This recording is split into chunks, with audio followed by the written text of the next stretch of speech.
Welcome, all ones of you, possibly even 11. Welcome back to HT Chats With. Today, we are going to be talking with John Simons about RinthCon. And I'm going to actually, first, before we get into the con itself, John, tell the people who you are, what they should know about you. So my name is John Simons, and I'm an author. I spent a long time away from writing, and I came back to it a couple of years ago. And I've just recently put out my second novel, and it is a dark urban fantasy, and it's in SPFBOX. That. I kind of lose my acronyms there sometimes. And RinthCon was actually something I did for my first book, which came out last year, which was in SPSFC 3. So okay. So I should get like a gold star just for nailing no, that was acronym. really impressive. There should be like an indie author contest where you say the acronyms of the different contests, and that's how you pass from round to round. I would absolutely tune into that. So you take these two questions in whatever order you want. Okay. One, what is RinthCon? Or two, how did you come up with the idea for it? Whichever one feels most natural to go with first, and then get the other one. Let me explain what it is. Otherwise, the rest of it will be long and meandering, and people won't know where it's going. So, okay. The way I explain RinthCon this year is that it is a shared world event. All right. So, I don't know if you remember back to the old Thieves World stuff and the Aces, all those things that were the popular shared worlds of the 80s. Mm-hmm.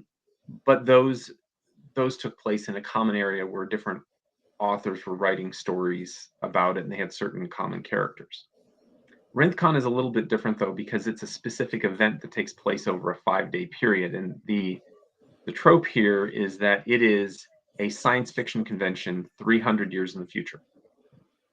And there is an event that happens, a thing that is a catalyst that allows characters from alternate universes to appear at this event.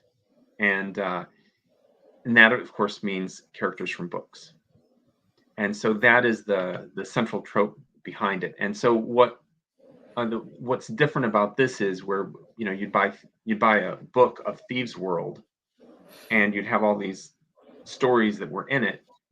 This one is very different. This is the authors providing stories about their characters attending this event, and they are released each day over the course of RinthCon. So, like, if you were following San Diego Comic-Con in social media or on the news, there would be new news items every day. And RinthCon, you follow kind of the same. You can follow authors that you like, or you can follow my account because I'll post everything.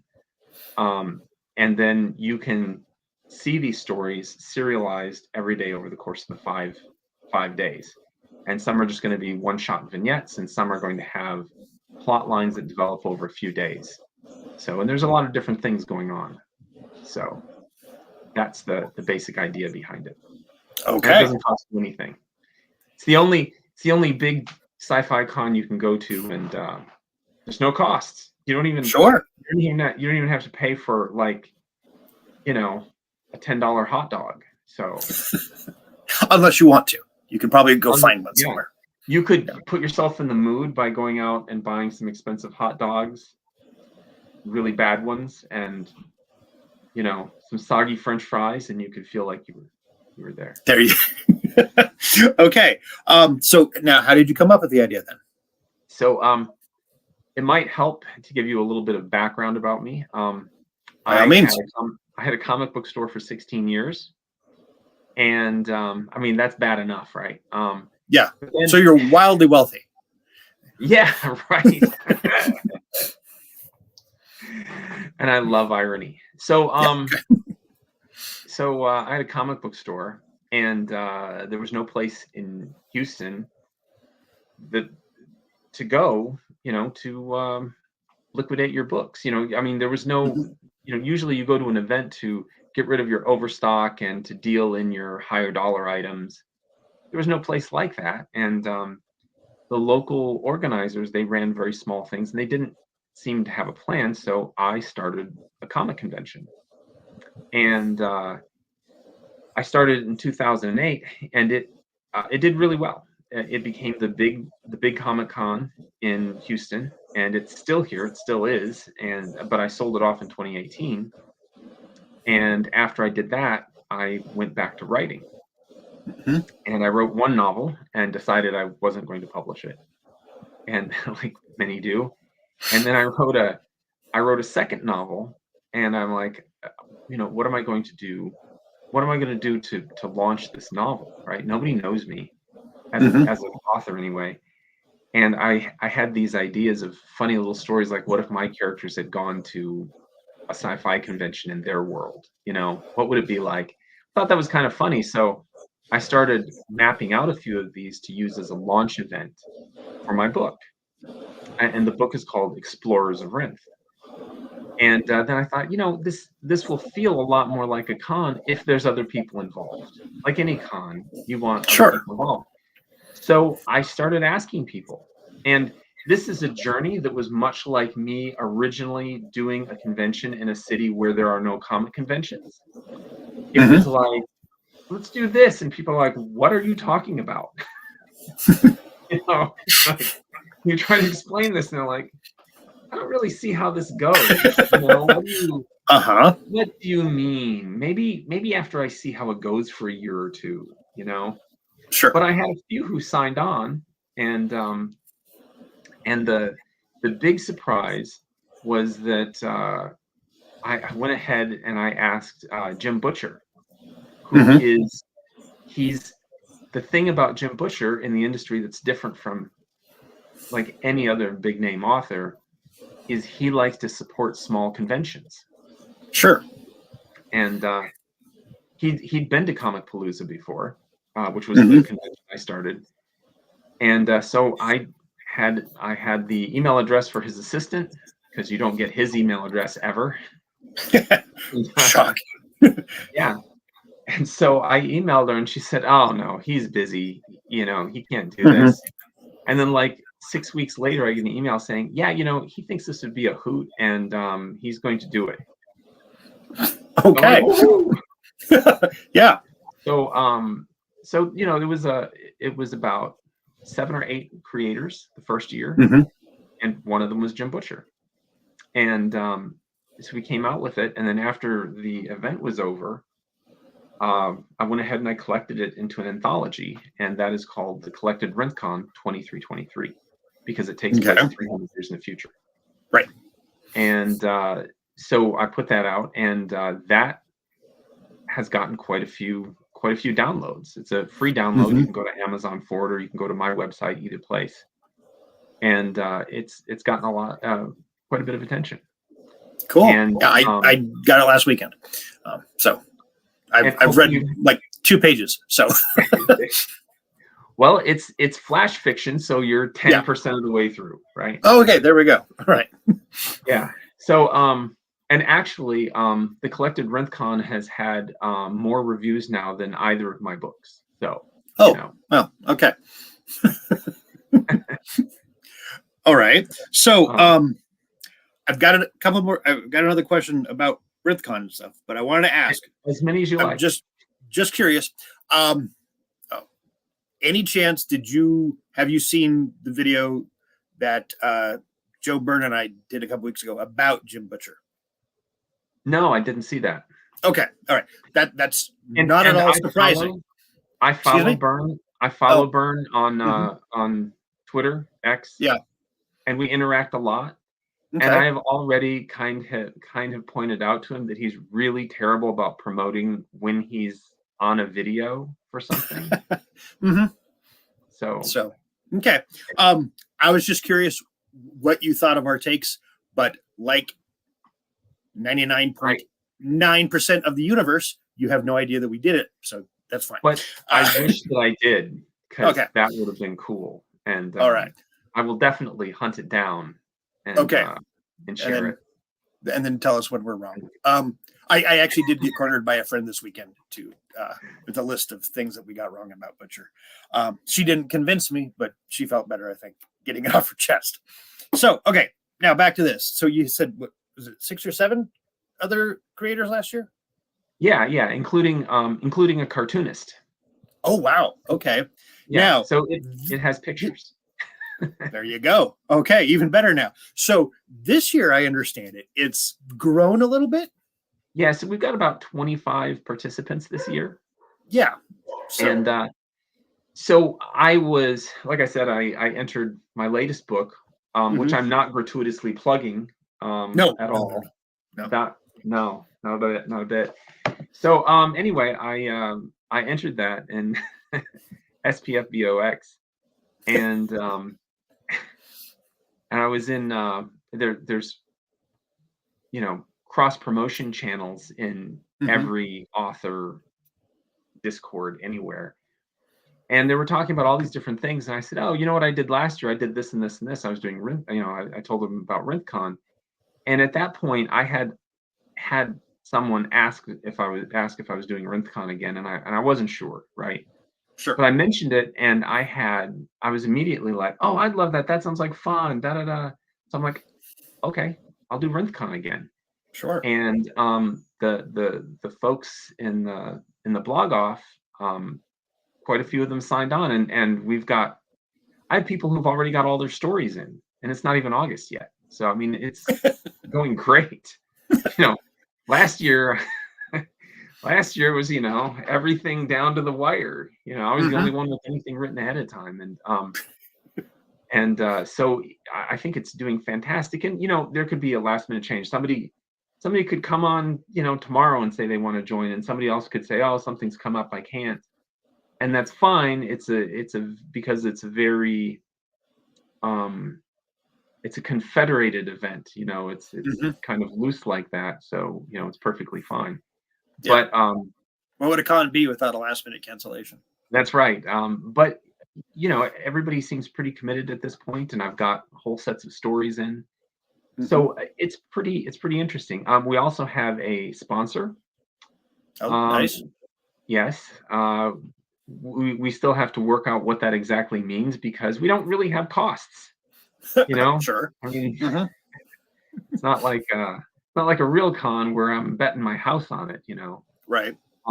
But yeah, we have what I would consider a very high profile sponsor this year, and so I think not only is it bigger than last year, but it's following the kind of growth that you see in an actual convention. Sure. Yeah. In an actual convention, your first year is, well, we had a convention.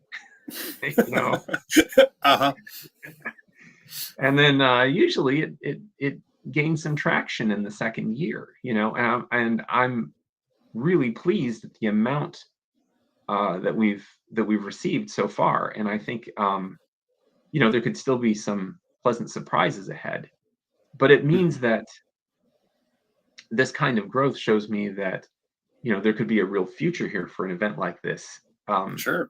Especially, I think, taking into account all the big acronyms in the indie world, like SPF, SPSFC, and SPFBO. All of those events, they start out pretty small, but they've grown year over year, and SPFBO is huge now, right? And this event, we don't have Jim Butcher this year, so this event is another showcase for indie authors, and it's very different from everything else that's out there. And so I think that maybe has it holds a certain degree of promise for it to be another platform to promote indie authors. Right. That's what I'm really hoping. Okay. All righty. And when is it this year? It is August 22nd through 26th. Okay. And so you were saying if you can follow people on social media or Yeah. follow you and everything Yeah. comes up. Is there is that posted to one website? Is it posted It's wherever? all completely secret, and I'm not going to tell you. No. Okay. All right. Yeah. Yeah, no. Well, there's so So it's an I try to post, underground guerrilla right, con. right. Okay. Well, I try Yes. to post everything that I do. I post it on my website, Mm-hmm. and that filters out through X, and I'm going to hook up my Instagram. I am not an Instagram person, so I've got nothing there yet, but Right. I'm going to run all the RinthCon stuff through there as well. And then also through a Facebook group. We have a Facebook group called RinthCon. Okay. And so you can join that, and that's a pretty easy way too. And just so that you know, I'm behind right now. Like I'm supposed to have announced all the authors by now. I'm late on that, but we have author Okay. announcements, and so all of that should be coming in. So this would be a great time actually to to join the RinthCon Facebook group or follow me on X. I mean, join the 4 or 5 people who actually look at my posts on X. And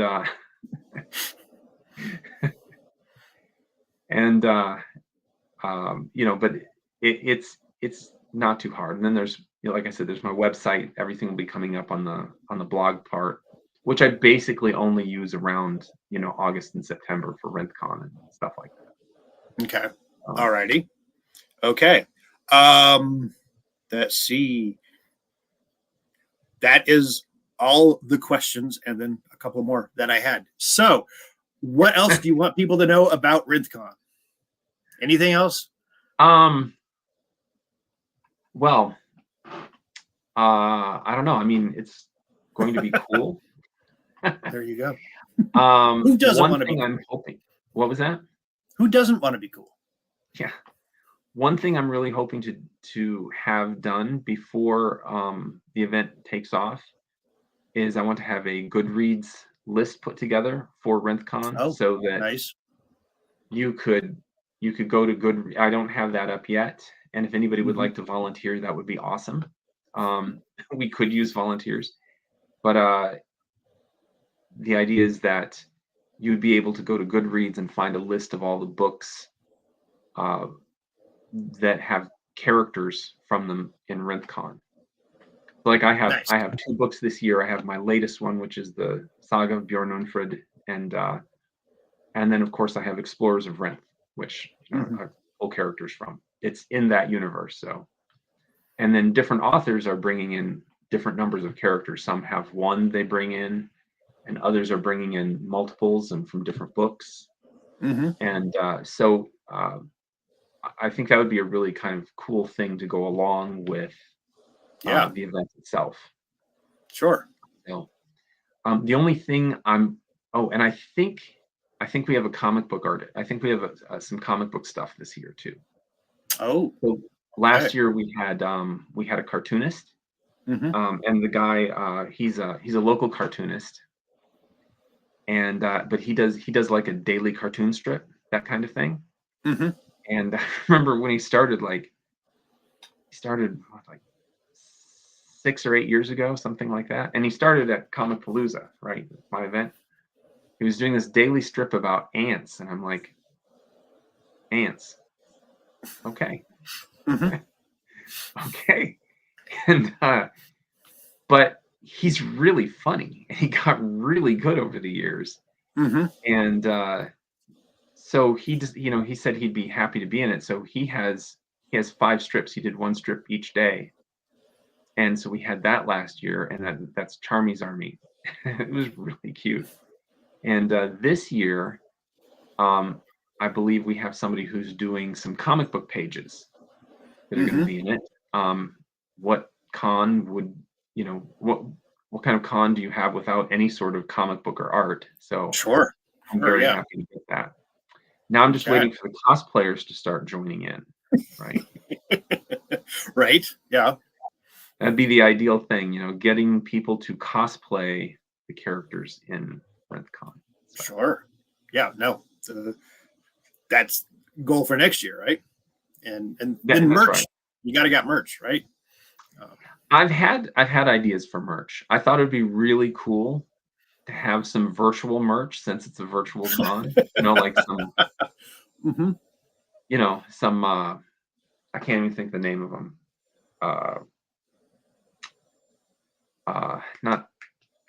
Not like Bitcoin, not those things. What the? Shoot. Yeah, those things. Yeah. Yeah. Uh-huh. Here we are. Can't even remember the name of it, but I was thinking that would be perfect for an event like this. But mm-hmm. I haven't done that yet. Still looking at it. Okay. But yeah, I think in the future, merch would definitely be sure, be a good thing to have. Yes. Yeah. So okay. that was my thought. All right. So, and I was going to say, and how many books have you written? Me? None. Yeah. None. Well, I thought you. Okay. I thought you wrote too. I've have some that I, NaNoWriMo kind of stuff, and that no one is ever going to see. I will pay people not to read them. No. Maybe one day, but no. Right now, no. Sure. I just talk about them. So, speaking of books, before I let you go, tell the people about your book, where they can go to get it, and. Well, okay. the easiest place... I meant the dark urban fantasy one, but actually tell us about both. Okay, so the first book, Explorers of Rinth, that kicked off RinthCon, it wasn't intended to be YA, but it has teenage protagonists, so I think people are going to see it that way. Mm-hmm. It is one of those huge sci-fi epic things. It's like 800 pages, right? Okay. And my wife is like, "Can't you break it into 2 books?" And I'm like, no, because it's actually like 2 novels in one. It has 2 sets of protagonists, mm-hmm. 2 different plot lines that intersect later in the book. Sure. So there's no stopping point. Yeah. It doesn't work. It doesn't work with that one. But that's why it's so big. It's huge. But that one, Explorers of Rinth, takes place in this. Rinth is an asteroid that is out past Saturn. It's a trans-Saturn asteroid, and it is a multi-dimensional artifact, you might say. And mm-hmm. So I won't go into too much of it. It kind of gets explained a little bit when you get into RinthCon, but it means that there are different worlds that are available in Rinth, and so they're drastically different. Sort of like I guess you might say Rendezvous with Rama and a little bit of, I don't know, some sort of Sliders or something, right? Okay. All right. So, sure. So that's Explorers of Rinth, and it has a lot of weird stuff in it, and that is available on Amazon or on my website. You can buy it direct from rinthpress.net. And then the other book is called The Saga of Bjorn Unfrid, and that is a dark urban fantasy set in 1985. And there's a story behind it, why I wrote such a weirdly different book. Do we have time for a little story? Sure. Origin story? Yeah, okay. Go ahead. So there was a post on Twitter when it was still Twitter, and it was the horror author Gabino Iglesias. You know him? I'm familiar with the work, yeah.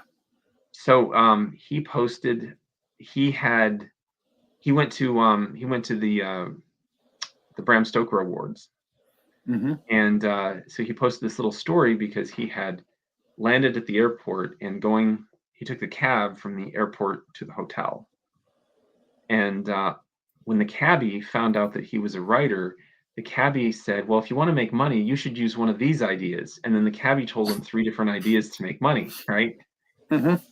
So this is pretty funny for a cabbie to tell a Bram Stoker Award nominee how or what he should write. Yeah.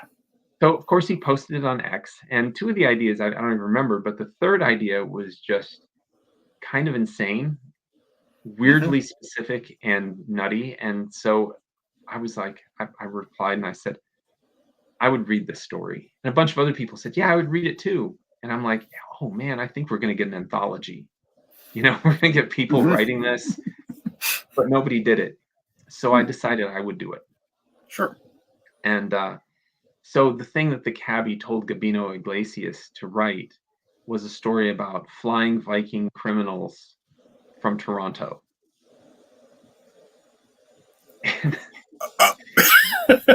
Right. Yeah. I mean, who? Yeah. Flying Viking criminals from Toronto. Yeah. And so I thought, I'm going to write this story. Right. Sure. And but then, you know, the first thing that pops to mind is either it is a some sort of horrible parody or like a horrible action adventure story. Right. And I didn't want it to be either one. So I built a world where it all kind of made sense. Right. It's not anything that fits the tropes of any of those things. Okay. And it is in a world where wait a Canada, second. Are you think that there are tropes involving flying Vikings in Toronto? There are separate tropes for okay. organized criminals and Vikings, and you know. Okay. All right. So I created a world in which Canada had not been colonized by the British or the French. It was colonized by Vikings. That would be back in the year 10. I forget what it is, but it's, you know, about 1,000 years ago. And so Canada is a Nordic land, and hence the Vikings. Sure. And so this follows a young man who he is following somebody he believes is the love of his life, and he follows her to college, to the University of Houston. So it is very improbable, and it seems very much like, you know, like a strange college story in an alternate world. The thing about him is that his family has certain gifts, and he can see things other people can't. He can see the dead. He can see, you know, nature spirits and gods and things like that. And if he tries really hard, he can see your past or your future. And so it's a darker in fantasy, and I, except for telling that story, I don't ever talk about flying Vikings from Toronto, because like, who's going to actually buy that book when it comes down to buying that book, right? Sure. Yeah. I mean, there's some of us. Yeah, but your expectation at that point is going to be ridiculous. Yeah, sure. It's going to be ridiculous, but it's not. It's more like a grimdark. Okay. All right. So okay, but it has a very weird structure. So anyway. All right, and that's at RinthPress.com. RinthPress.net. RinthPress.net. Okay. Yeah. Links to that site and the Facebook group and stuff like that will be showing up in the little thing below you when we get this video posted. I did think of one other question. Any of the contributors to RinthCon 2323 showing up in 2324? Yeah, we do have a few. Okay. So there's a small press here in town called Inklings. Okay. And the owner of that, Fern Brady, she was in it last year, and she's coming back, and she's bringing a couple of her authors. She brought a couple last year. RinthCon is not technically genre. Like, any genre can participate. Sure. Right? Yeah. But we don't get a lot of those, right? But we had a romance author last year, and that came from Inklings, and she's probably coming back. She enjoyed it last year. We have Corey Peters coming back, and she writes historical mystery, and she's really good, by the way. Sorry, no, I like historic mystery. Just someone from a historic mystery showing up in 2323. There you go. Yeah. I'm in. Yes. Okay. And she wrote the story, and I thought it was really cute. So Mhm. she's going to find a way to bring one of her characters back this time. Okay. Um, and I'm trying to think who else we have. I'd have to look. I think we might have one or two Sure. more. Mhm. Oh, yeah, Rose Garcia. She's coming back. She writes like urban fantasy, but not the kind that makes you cry, like the Saga of Bjorn Unfrid. She writes happier stuff with Mhm. elves and Okay. fairies and things. And I think those are the returning authors. Okay. Because I've been really distracted this week, I haven't paid a whole lot of attention. But I think Peters. I think I'm Corey, doing a what? Corey? Corey Yeah. Peters. Yeah. Um, I think I'm doing. Isn't she in this that group interview I'm doing to promote this? She could be, yes. She could be. Okay. All right. So we'll if I not, will have to sorry. double check with her. She just had a baby. Oh, She okay. just had a baby in May, Mhm. and so I'll double checheck with her. But she's usually up for all of this sort of stuff. Okay. And Well, no, her writing is really good. okay. I skimmed over some of the answers that have started showing up in her, and I'm pretty sure she has contributed. So this is again bad week for me and memory. For those who didn't see the recording because I didn't start it yet, I forgot how to pronounce John's last name in 3 minutes after he told me. So okay, everybody does. Anyway, so yes, so the fact that I can't remember something I may have read yesterday is pretty par for the course. Okay, so thank you for your time, sir. Everybody, check out RinthCon. Go get the last year's from Amazon. The price is right. The length is pretty good too. So you've got plenty of time to read it and be ready for RinthCon 23-24.